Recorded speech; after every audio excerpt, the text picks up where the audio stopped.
Thakore. Yes, thank you very much.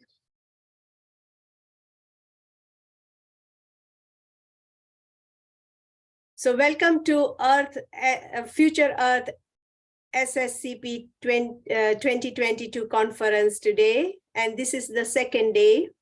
I am Dr. Renuka Thakore, and I am a steering committee member for Future Earth Systems of Sustainable Consumption and Production Knowledge Exchange Network. I'm founder of Global Sustainable Futures Progress Through Partnership Network, and today I have all my speakers here who are the coordinators of our network. The network is voluntary and global. Anyone can join. So if anyone is interested, do let me know. And I'm very, very grateful to all the speakers who have spent some time today to contribute to this sustainable consumption and production dialogue here through this conference. I'm also very grateful for the conference organizers who have provided us this free space and time to be together and contribute to the dialogue. So today I welcome you all to contribute to this session by encouraging or contributing your views with the speakers. And I would love to hear your comments as well, and any question answers if you have for the speakers or myself, then please do let us know. So this session brings example of how UN Sustainable Development Goals can be integrated into education for practical impact of consumption and production system, sustainable consumption and production system. As we know that consumption and productions significantly impact economies, the environment, and the society worldwide in all sectors. And therefore, we need to significantly decrease our environmental impact. And while we are doing that, we need to increase our economic sustainability as well as the social impact. And therefore, the life cycle processes of consumption and resource extraction and the immediate input, including distribution, marketing, waste disposal, reuse of products, and also thinking of the environment, how we can conserve it and replenish it time to time. Everything has to do a connection, impact or have a connection with sustainable development, production and consumption. So here, these all scholars today who have joined me has brought some case studies or examples of how they are going to or how they have been working on these goals and integrating them into education and bringing some awareness of sustainable consumption and production, ultimately impacting on our economies. So mainly we have the speakers from low and medium income countries, and therefore it is very exciting for me to listen for the pioneering work they are doing. And I will invite the speakers one by one. We have 4 speakers today in all, and we have one and a half hour with us. Like actually we have also past 15 minutes of us. But so I believe that there would be 20 minutes for each of the speaker to speak here. And I will introduce you speaker as we go. I will also keep some log of timing and make aware the speaker to stop just in case if they are going too long. So the first speaker today, we have Dr. Tadeo Ruzuki from Uganda. He is a senior lecturer and research fellow from Nikumba University, Uganda, and Stellenbosch University, South Africa, and also at African Wildlife Economic Institution. So he will be talking on the COVID-19 and its impact on school-going children bordering protected areas in Africa, where he brings the case of Kibale National Park. So Dr. Tadeo Ruzuki, the floor is yours.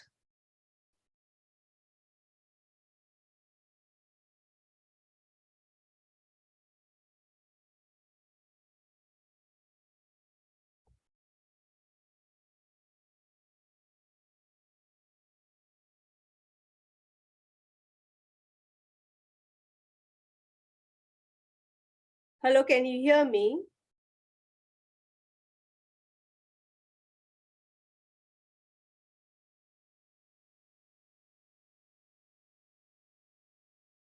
Can anyone tell me you heard me? All right. Yeah, we heard you. Okay, thank you. Probably Tudor has some internet connection, so I don't see him. He has disconnected.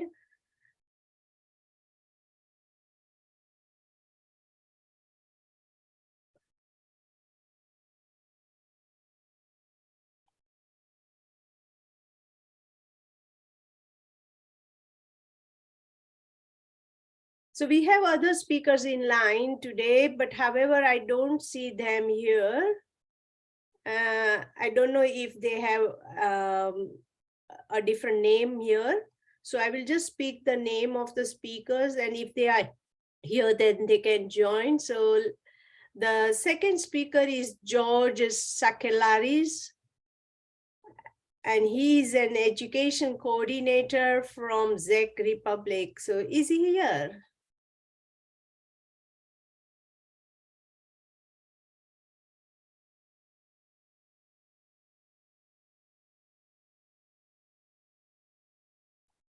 No, I don't see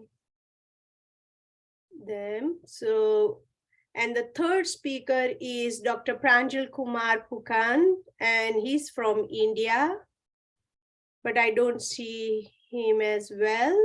So we will wait for them to join. And we have our fourth speaker here at the moment, Sulochana Pandekar. So let us invite Sulochana Pandekar to have her presentation. So Sulochana is lecturer and researcher, and she is from the University of Goa. She's an associate professor, and she's from University of Goa, and she will be speaking on education for sustainable Manchurian hygiene management practice, where she will bring a lot of information on it and the practical application also. So I will invite Sulochana to take the floor. Sulochana, please introduce yourself fully here and then carry on with your presentation. Thank you very much. Thank you, Renuka. I'll just share my screen. Just give me 1 second. Yes, please.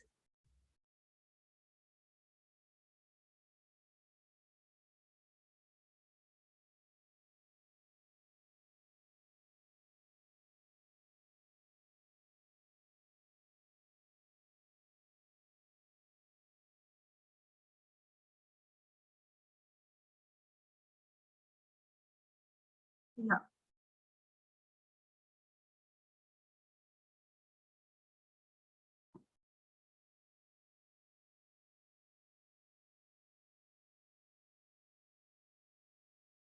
Yeah, is my screen visible?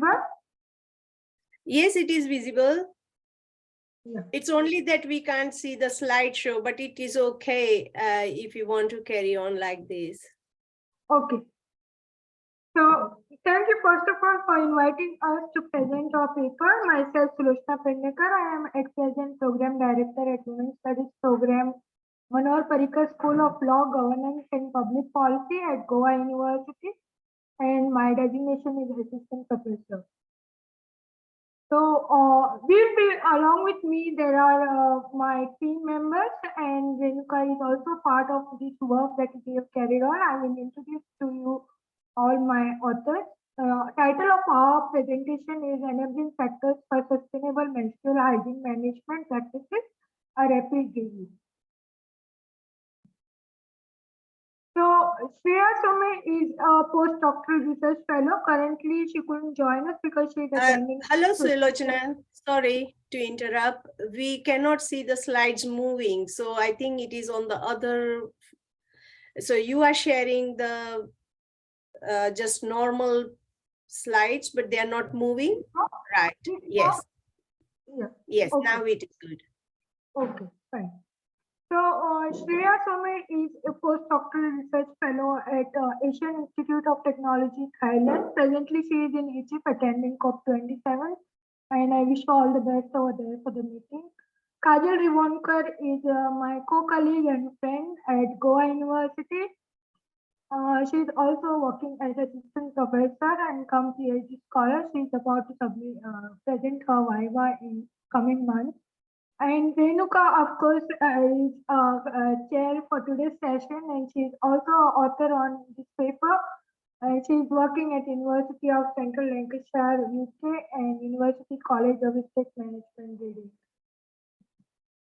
So, hygiene management is of crucial importance, and this is the definition which is given for menstrual hygiene management.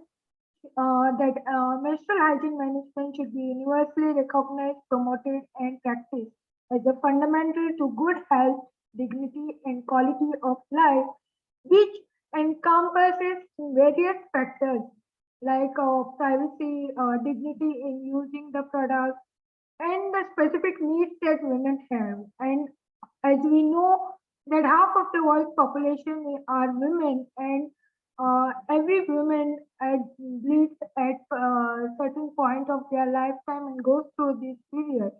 So having this need for using certain types of products, each woman chooses to use different types of products in their lifetime when they go through the period. But it's crucial importance that safety and dignity of these women is maintained, and they have accessibility and affordability in terms of the cost of the factor. These products matters when they tend to use these products. So as I said, every woman when she starts her cycle every month, she has to use certain product, which is normally 6 to 8 sanitary napkins per cycle if she is using the sanitary napkin.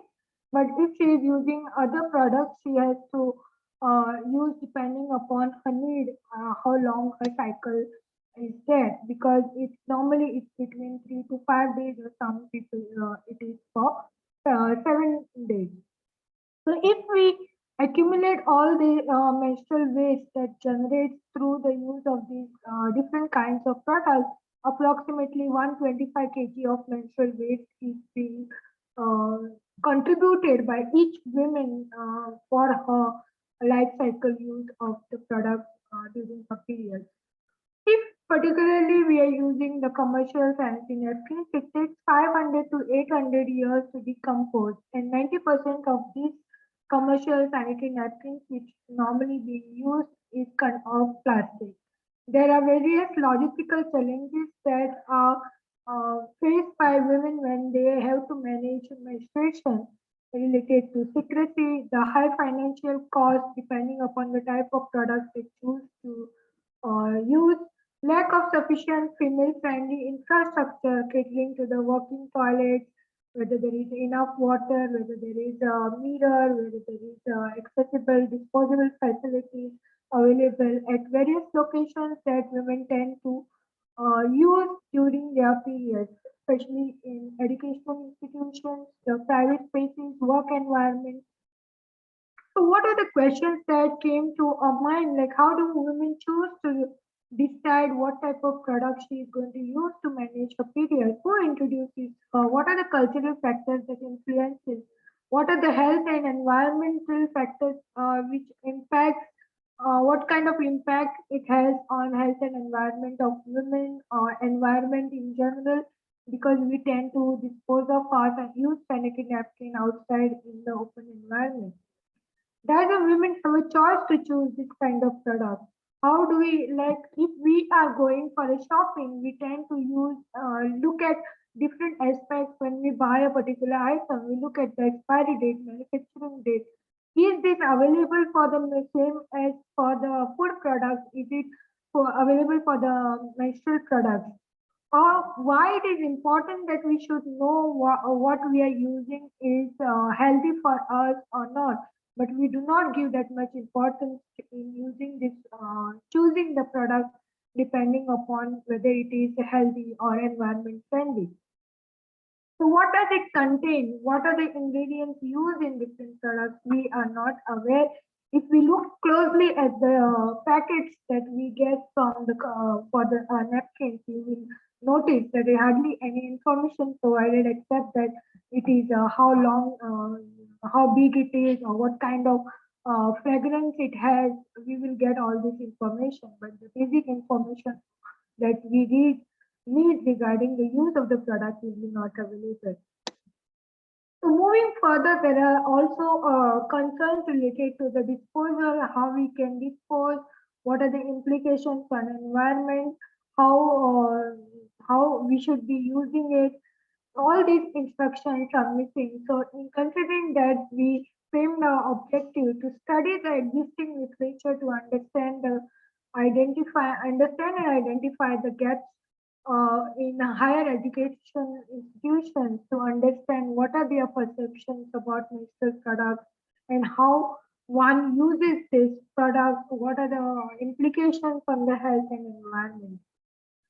We try to do this rapid review using the literature review of Scopus articles in February 22, and this is limitation is this that we only use the Scopus article, but I will suggest for the future studies at later point. So our literature focus on building keywords and search strings based on our research question. We use menstruation and sustainability and this type of words related to our question. Screening the articles which we downloaded, coding of the articles we did, all the authors participated in the coding and analyzing the findings of these articles. So the keywords that we used, and also we use certain inclusion criteria when at every stage that we did a title screening, then we did an abstract screening, then we downloaded full articles, and then we read full articles in order to see whether they could be included in our literature or not. So how did we select? We downloaded some 76 articles. From that, our inclusion criteria was met with 42 papers, and from there, when we did abstract screening, 36 papers were shortlisted, which then finally we included 25 papers. We were not able to access 3 papers, then 3 papers we gathered based on our knowledge and we were suggested. So we total around 25 to 28 papers we were included in this paper. Score was 0.82, where all the 4 authors had a consensus and it accepted all the acceptability for whether they should be included or not. And 82% of our articles were from South Asia and Africa, 16% were from other regions, which is mentioned here like Taiwan, Korea, Argentina, and Australia. 86% of the articles were belonging to developing countries and only 12% developed countries. And 2% of the articles we couldn't identify due to lack of geographical location. We divided our results in thematic themes under awareness about menstruation and health, feasibility and acceptability of the product, exploring innovations about the product, and menstrual waste disposal and management issues. I'll briefly talk about awareness about menstrual health now with the first theme. It mostly all the articles which we identified under this particular thing focused on understanding the menstrual hygiene management needs. I'm going to use MHN needs, exploring disparities between rural and urban setup, which cater to the acceptability for period products and sexual and reproductive health friendly atmosphere and media influence was seen in urban locations than in the rural locations. Influence of religious practices, status of education of women also influences in the awareness level related to the menstruation. We also noticed there were articles which were related to the medicinal use of the menstrual cloth or menstrual blood that is being used in specific countries. Burning and discarding in pit latrines the sanitary napkins was considered as a safe option by many women in the studies listed in the literature. There were a lot of logistical challenges like privacy, dignity, changing of the napkins was not available. So what we identified through this theme was that There is a need for media platforms, and media platforms can play a crucial role. There is need for targeted oriented research, including comprehensive sexual education and sustainable menstrual practices, which could be enforced through culturally acceptable high quality products. Feasibility and acceptability theme, we notice that there is a need for scaling up of products which are biodegradable and emit less of carbon dioxide emissions. Reusability factor plays a very important role considering the COVID-19 pandemic we saw in the literature, and which also reduces the menstrual poverty. Product selection also bases on comfort, volume, capacity of blood absorption that a sanitary product or menstrual product can offer. Preference for sustainable products could be enhanced by providing the platform through media, and also providing the generating the awareness. The gaps that we can fill is by doing a comparative study on use of products. Cost and barriers for choice of sustainable menstrual products need to be carried out. Looking at exploring the innovations, we saw that there are various projects that have been implemented. PAD project, UGATE project, UGATE PLATS. And the menstrual activism has also played a very important role in enhancing the empowerment, destigmatization of the issue, because as we see in India, there is a lot of shame and stigma attached to this topic, and of course, sustainability. Women's agencies also play an important role, because if this is a women are facing in day-to-day life, and women come forward and do the awareness, it would be more acceptable and more awareness could be generated. If there is a concern for environment, then there are more likelihood that more sustainable products, there will be demand for the product. Social media and websites do play a very important role. Disposal of menstrual waste is also seen as the prime responsibility of the menstruators, but menstruators do lack, due to lack of privacy, supportive facilities like not a functioning toilet, or there's no water, inadequate toilet facilities in educational institutions, do impact on the disposal of menstrual waste, and often it lands up in the landfills and pit latrines, causing lot of other problems like blockage in the toilets and all. So school curriculum also is important in understanding the MHM needs influence of media. Of course, due to the choice of product, it's made through the influence of media also, and lot depends on cultural practices and beliefs. So what are the recommendations which come through this theme research articles was, there is need for improving facilities, there has to be informed product choice, promotion of reusable pads, and need for menstrual education for all. Besides women, also men needs to be involved in this kind of research activity. And specific issues that emerge depended upon the various factors that I have listed here. The details are available in our paper, and due to restriction of time, I will not go into the details, but I am willing to answer the questions raised by the audience. So menstrual history, menstrual products and hygiene management, facilities in educational institutions. And as a part of this, we also carried out among the authors the menstrual product awareness, which range from 0 to 5, 0 being not aware, and awareness score high being aware about the product. So this is a score, and we notice that menstrual cloth, but menstrual cup, which is also a very good option, is not, there is not much awareness in the present context. The role of civil society, these are few of the list I have provided, and just to say that in India we have a menstrual man, and Pad Man was the movie which was based on Arunachal Muruganathalingam, who instigated and provided menstrual designed the menstrual pad for his wife, which led to the movement in India and various all over India. Now this machine is available for producing this pad, which is also considered to be a biodegradable. I myself and Kajal is also part of the sustainable menstrual product awareness campaigns. Green the Red is also a movement going on in India right now. There are various other social platforms which play a crucial role. We can discuss more about this if you are interested. And in order to conclude now, we just want to stress on the limited literature is available on the menstrual products related to and which needs to be considered in future.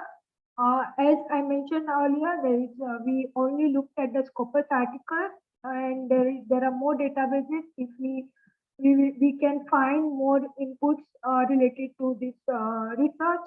Excluding women is crucial who are not using any pads, especially the pregnant women. We can say that she is not likely to use the menstrual product for the more than 6 months. So, not to include such women in your research, which will play an important role.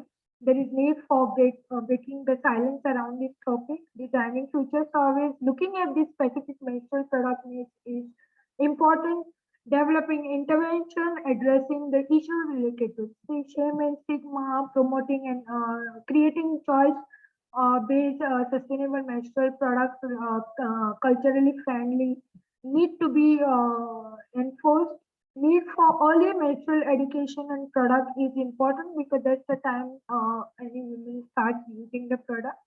Fulfillment of MHM guidelines which are provided by WHO, UNICEF, and each country may have their own guidelines is crucial for inclusion so that more women are we lead to empowerment of the women, understand volume of menstrual waste that is being there because none of the women does consider that how much waste is generated and disposal management system is also crucial. So future research could be directed for including all databases and conducting similar kind of research. Awareness on sustainable menstrual products is also very important. Increasing awareness through education, which will encourage us to meet the sustainable development goals, specifically goal number 3 for the health and well-being, 6 for water and sanitation, 11 for sustainable cities, 12 for which is the main theme of today's conference, consumption and production, and 13 for climate change. And greater in need, because we notice that there is a gender disadvantage because women are the ones who face this problem, and there is need to address this issue and study properly so that we can empower and work towards the attaining of gender equality goal number 5. So I would like to acknowledge here Renuka Thakore, who is our chair today, and she has mobilized this work in which enhances us to present it here also, and it is published, and we are working and based on our research, another project which is on the sustainable menstruation, where we are undergoing a survey right now, and we will develop an intervention catering to the needs of the needs that we emerge from our research. The School of Justice for Pump Priming for providing us funding to help us meet some of the resources through this funding. And Women's Studies program at Goa University, I would like to thank our program dean and university for providing us the platform. And Shreya, who is also part of this authorship, is also like to acknowledge her institute for providing support for carrying out this research. These are our references, and I hope I meet the deadline of the time. Thank you so much. If there are any questions, I am willing to answer. Thank you so much. Over Thank to you you, so much, Sulochana. Very, very interesting presentation. Let me just unpin you and get to the people. Yes, please. I would request anyone, if you have any questions, please ask her.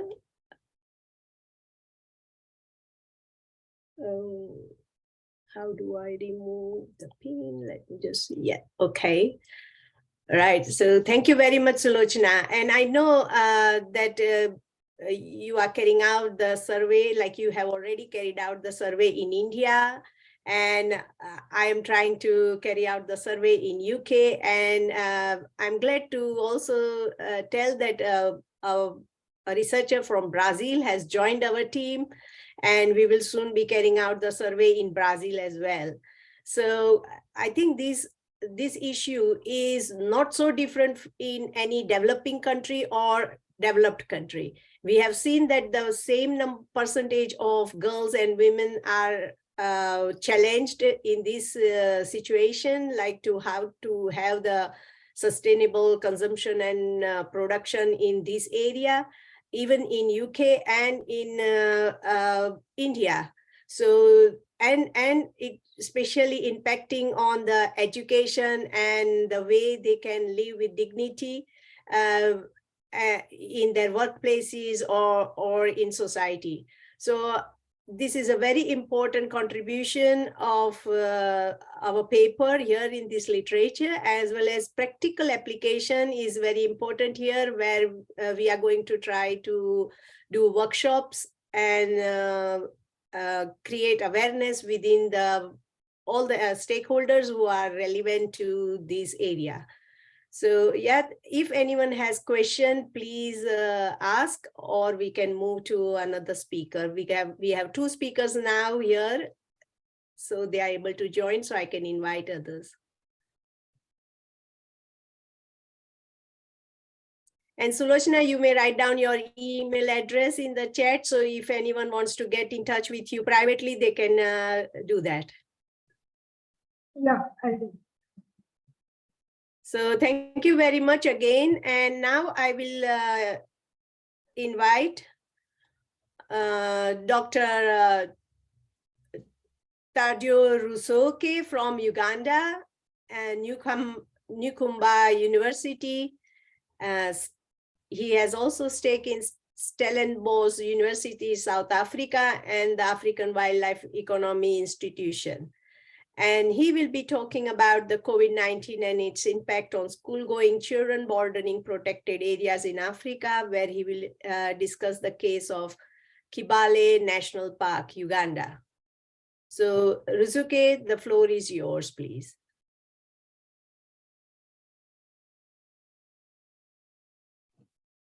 Yes, thank you so much, Dr. Renuka Thakore. You can hear me?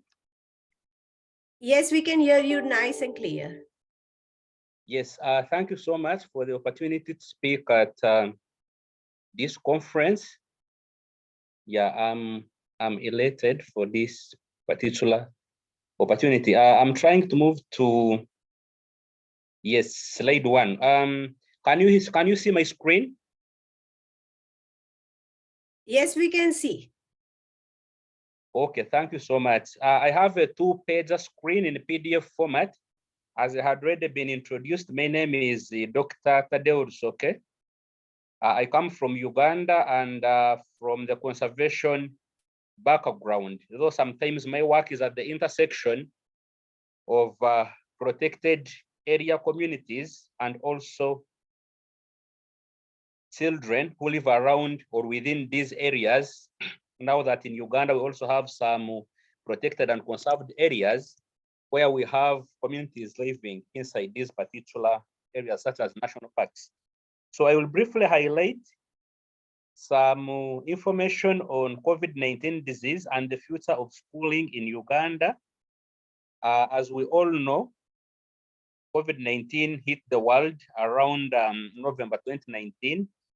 And here in Uganda, for COVID-19 outbreak, there have been challenges, especially with the children attending school, especially those children who are living within or around protected areas or national parks, due to the different interests vested in there.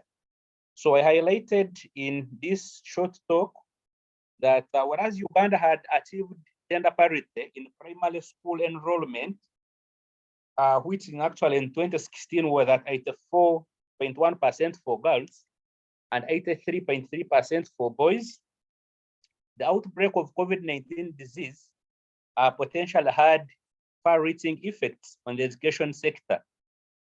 And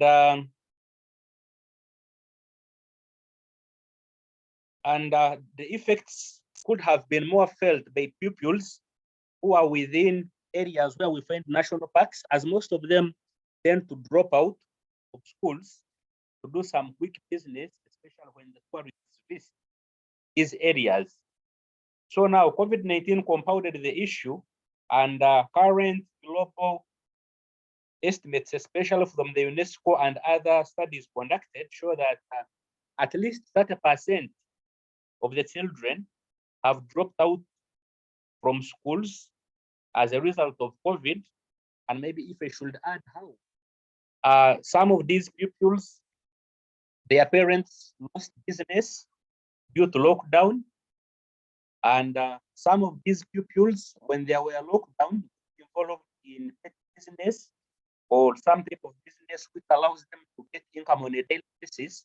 So even when the schools reopened, these children could no longer go back to school because they were now involved in a petty business. So now the lockdown in Uganda, particularly between March 2020 and February 2021, children lost about 149 school days within this period. So most of these, even after the schools reopened, were not able to return. Schools, like I said, they're involved in other businesses. And currently, as we speak now, Uganda, we're also facing a challenge of Ebola. So our problems here in Africa, like never ending. So the schools are going to close even much more earlier, 2 weeks before the stipulated dates. So all this is affecting how children attend schools in Uganda. So there was a second lockdown in 2021, and he had posed the question, we are under a new lockdown again. How many more school days could be lost? You realize that in a bid, of course, to achieve gender parity and increasing the number of people attending school, most of the schools have dropped out, as most of the children have dropped out of schools due to teenage pregnancies. And apart from the protected areas in the national park, when you go far into the country, we have also had challenges of increased teenage pregnancies. Some of the issues I'm highlighting are not in this particular presentation I'm sharing. For us to think of in line with our today's theme. So it is important that more studies are now conducted to really find out how much of these pupils have dropped out of school as a result of COVID and these other emerging infections. Then earlier on, like I've noted from my previous studies, before the outbreak of COVID-19, there was escalation in school dropout rates and absenteeism, sometimes due to lack of basic needs, especially where even revenue from protected areas is not shared to ensure that the pupils are supported around the area, and in this case, the national park. So now, as a wind up, as earlier acknowledged, like I had said, dropping out of pupils, especially in a primary level, that is primary up to primary school before they went secondary, around protected areas was majorly associated with the children guarding crops against wildlife damaging species, especially around national parks and other parks. And of course, this results in lack of adequate sleep.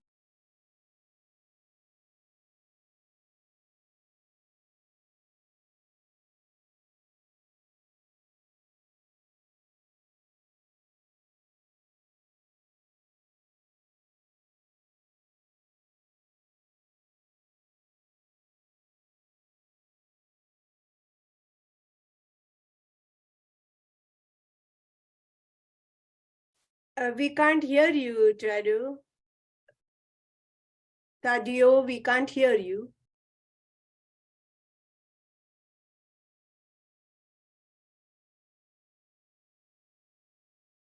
The connection over there is really poor, so I'm really sorry.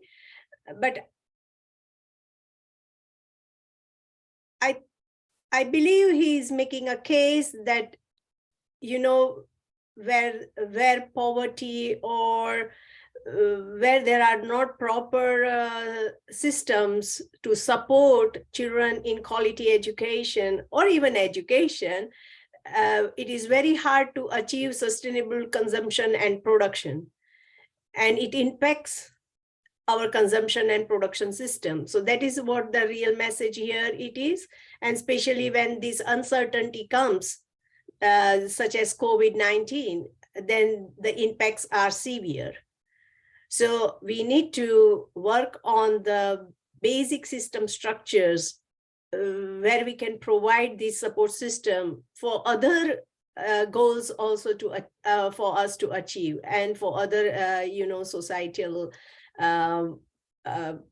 functions where education, food system or transport and other things are very important for us for living. So thank you very much, Tadeo. If he comes back, we will allow him to give his final comments.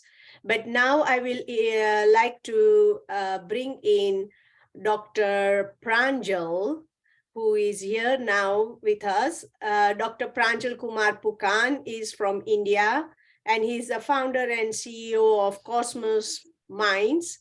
And he is affiliated with Institute of Engineering India.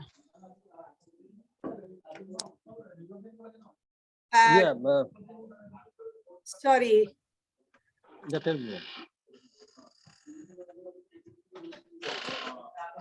Hello.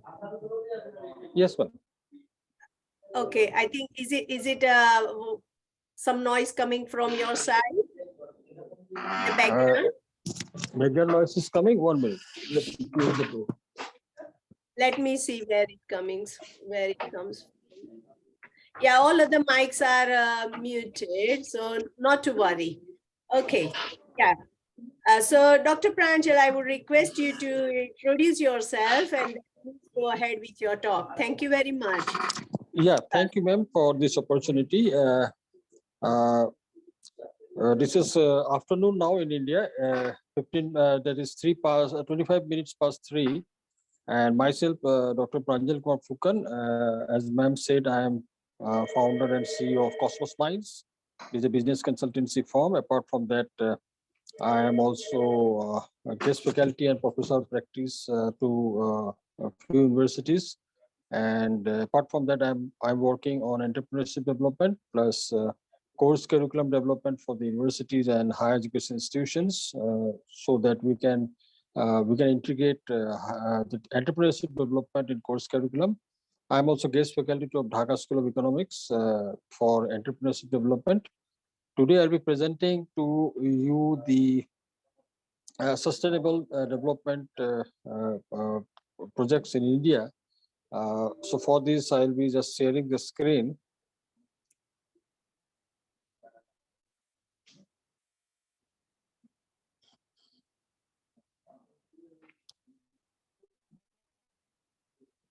So is it visible to all of you?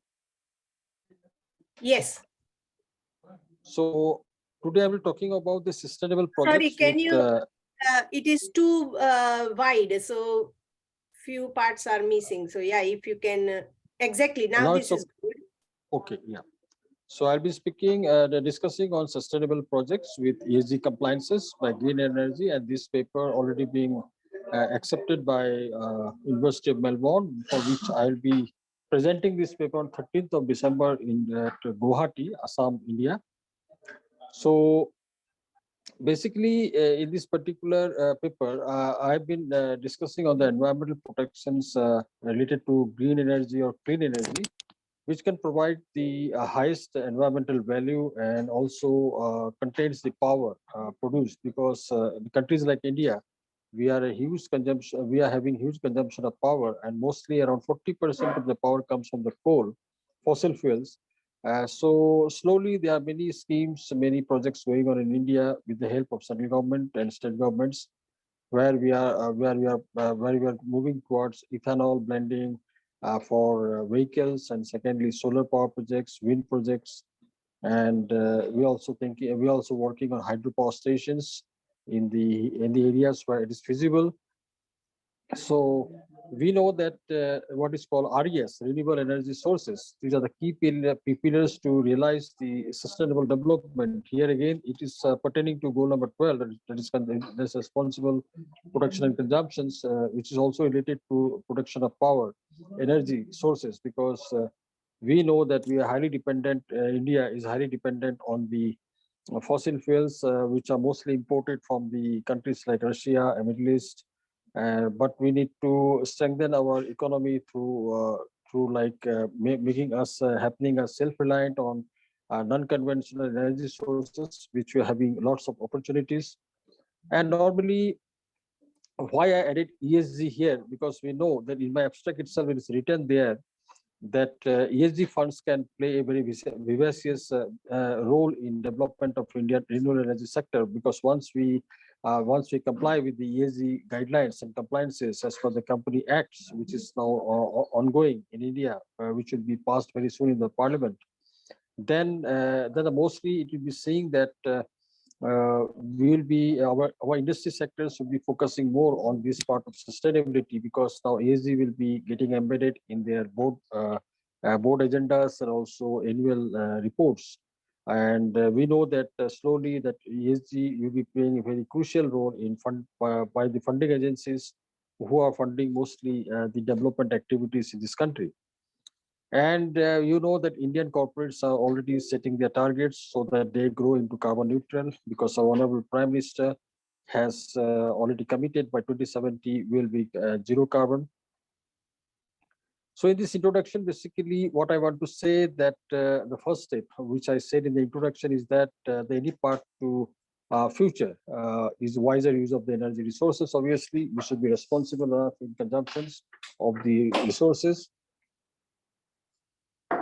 And if I move forward,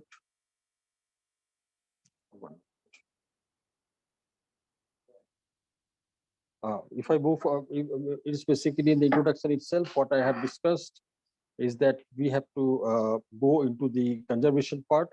And mostly, as I said, what we have said is that in our country, we have not yet concerned much about the geothermal energy, but now it's the need of the hour. We are focusing more on the geothermal energy because it is the only intrinsic heat which is available within the earth and found in rocks, and is a very good source of energy which can be used as a non-conventional energy sources for multiplicity of the purpose. Like I have also presented one paper on this fuel cells. Fuel cells also we are working a lot hydrogen cells and fuel cells. That fuel cells also is part of it. And we know that this geothermal energy, which is already being developed a lot in the developed countries. So now it's time for the country like India to use these unutilized heat and power sources. And India's potential is presently 10,600 megawatt of electricity, and the soil range, which are having range from 4,500 million years to the present day, is a good source. And apart from that, like Archean, Proterozoic, coastline, continental, Paleozoic, Mesozoic, Tertiary, and Quaternary rocks are among them, which are already available in this country. So obviously, the Geographical Survey of India has stated that there are more than 300 hot spring locations in our country. We have massive hydro prospects. As I said, we are focusing more on hydropower stations, and it is approximately we have the capacity to produce around 84,000 megawatt at 60% load factor, which is obviously economical. And nearly 49 large hydropower projects are already under constructions, which will be completing by this year, 2022. Each will be having a capacity of around 15,006 megawatt. And additionally, we can have more than 6,700 megawatt of capacity with the help of mini, small, and micro hydro arrangements in the northern part of the country, which are mostly hilly, Himalayan range. And so the country has already established around 6,800 megawatt of pump storage capacity, and we have identified around 15,384 megawatt capacity for small units with having 5718. It is quoted from Lekha Chandran in 2015, produced by the research done by her. And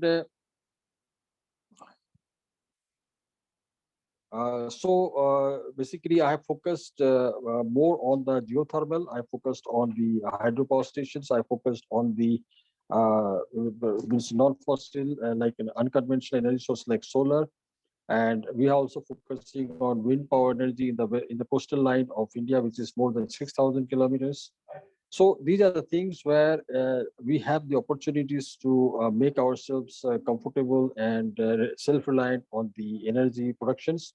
And once we include this ESG framework in the company's agendas, company's activities as part of the our Ministry of Corporate Affairs, then obviously we will be much more transparent in terms of showing to the lenders, showing to the public at large that how responsible these corporate industries are in terms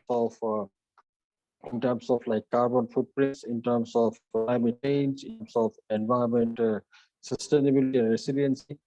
So this paper basically spoke about these things with some figures, ideas. There are many, you can say, technological obstacles, obviously, in this country, because we are still relying on the technology transfer from other countries who are more into these situations. Like we have technology obstacles. We have a lot of obstacles. Like we know that every installation which is happening for the renewable projects, they are having some risk challenges. Challenges needs to be mitigated from environmental uncertainties. So for this reason, actually, I'm also working on ESG risk mitigation part, so that how we can have a reasonable way to mitigate these challenges related to installation and commissioning. And we know that the manufactured components mostly are imported equipments, and subsystems are essential, which need to be developed in this country. Otherwise, depending on the imports, and we cannot speak much on the quality and reliability. And we are not having much of R&D centers for renewable energy sources. Few of the R&D centers are working, but they are not in a position to provide because they don't have the capacity. And that's the reason we are still dependent on international suppliers. So it has a huge lead time and huge cost related to R&D. So these are some of the things which I discussed, but mostly my concern is that we need to have ESG need to be placed in as part of the UN SDGs to all the corporates and industries. And now that's the reason country is alternatively, we are focusing on hybrid powers. We are focusing on considering battery storages and hybrid projects. We are trying for hybridization of 2 or more renewable systems, so that conventional power source battery along with the renewable power source can be optimized. We are also working on various issues which are related to sizing and storage capacity. We are also working very seriously on fiscal and financial incentives, which should be made available for the corporates and industries for getting these renewable energy activities implemented. So these are the few points which I've discussed, and the detailed project, this particular paper, I will be sending it to Renuka ma'am, so that she can circulate among our members for their further studies, for any gaps which needs to be identified in my paper, in my this case paper. So with this, I'm okay. I'm over with my presentation. So I'll be open for any questions, so that I can elaborate in details if required. Thank you, ma'am.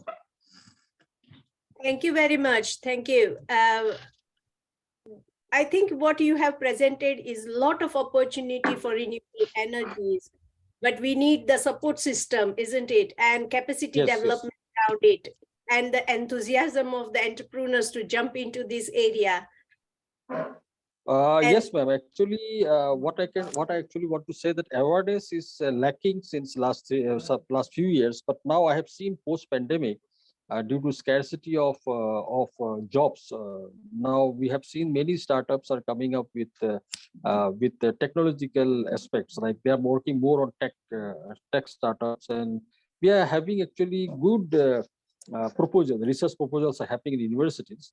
Let's see if things goes like that, and if we can have some incentives to them, then obviously we can be in a position to sustain ourselves financially. It's a huge cost Yes. activity. Yes. Yes, there is a huge cry of financial, that how you can Yes, bring ma'am. the financier in for research and development, as well as for the implementation. Yes, research Yes, is ma'am. there. Now Yeah. the question is about, of course, that is being highly debated in COPE today. So I don't know, I don't need to tell or just justify that point. Yeah. But I think we all need to also think about the sharing our own capacities. Yes. Yes. Yes. And a big cooperation in the sense of coming together with our mutual benefits and with mutual capacities. Yesterday, I heard a very nice example of three big institutions coming together to share their capacities, how they can, support the hydrogen project in US, a biggest one. Yes. And I think that was very high level, but at a small level also, I think we should be doing the same, bringing interdisciplinary capacities together, and have some patience around it by not only focusing on economic, benefits, but also to contributing to triple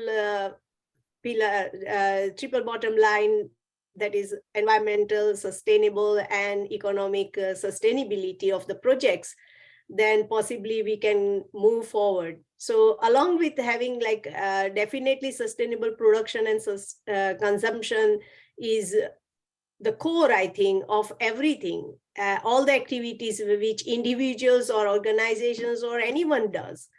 We have to look into how we are having that whole life cycle of that project, product, or service sustainable, and how we are consuming and producing those things sustainably. And thank you very much for providing such an insight to this data. One thing, And ma'am, I like to add. One thing I like to add. Lastly, that for this region, actually, we are having very good initiative. Like two things. First, we are trying to make ESG mandated as part of the Companies Act. Okay, Act 2013. Secondly, we are doing in the process of PPG, that is public-private government partnership. And regarding that fuel cell, we have IIT, Indian Institute of Technology. So IITs and Center for Materials and Engineering Technology, CMET Pune, very renowned in Asia.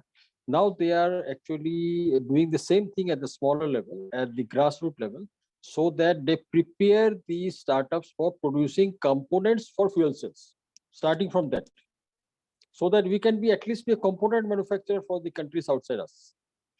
So that way also we are trying to being a self-reliant and economically, and secondly we want to be like thinking global and working acting local type.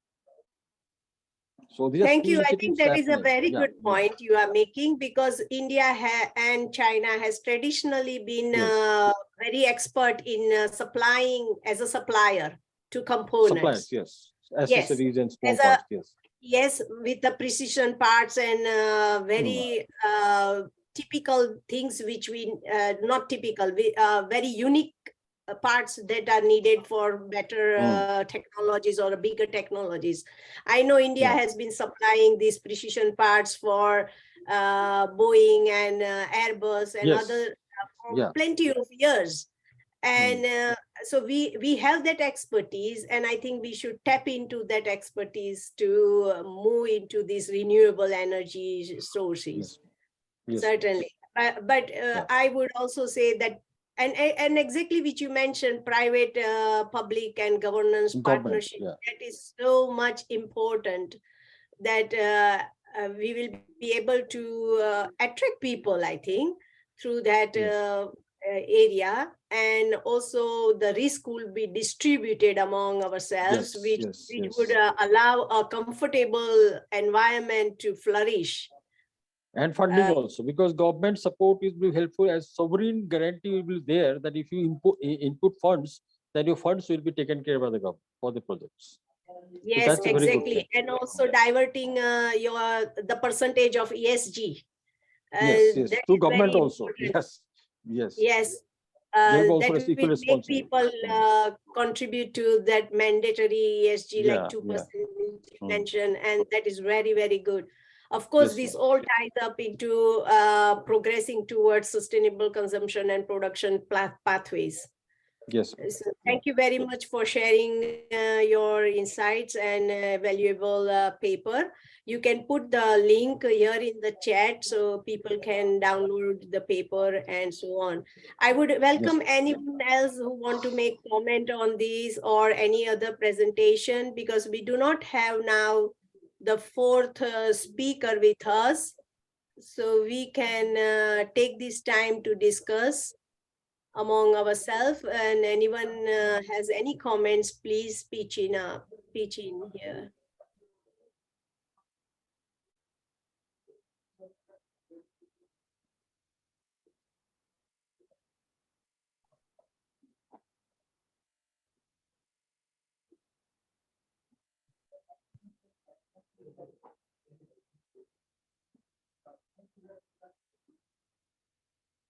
Ma'am, on 14th at 1 p.m. India time. Actually, I was confused with today's date and 14th. Okay, not to worry. We can stop the recording and we can have a social time of 15 minutes, which we have an extra year. So I will stop the recording.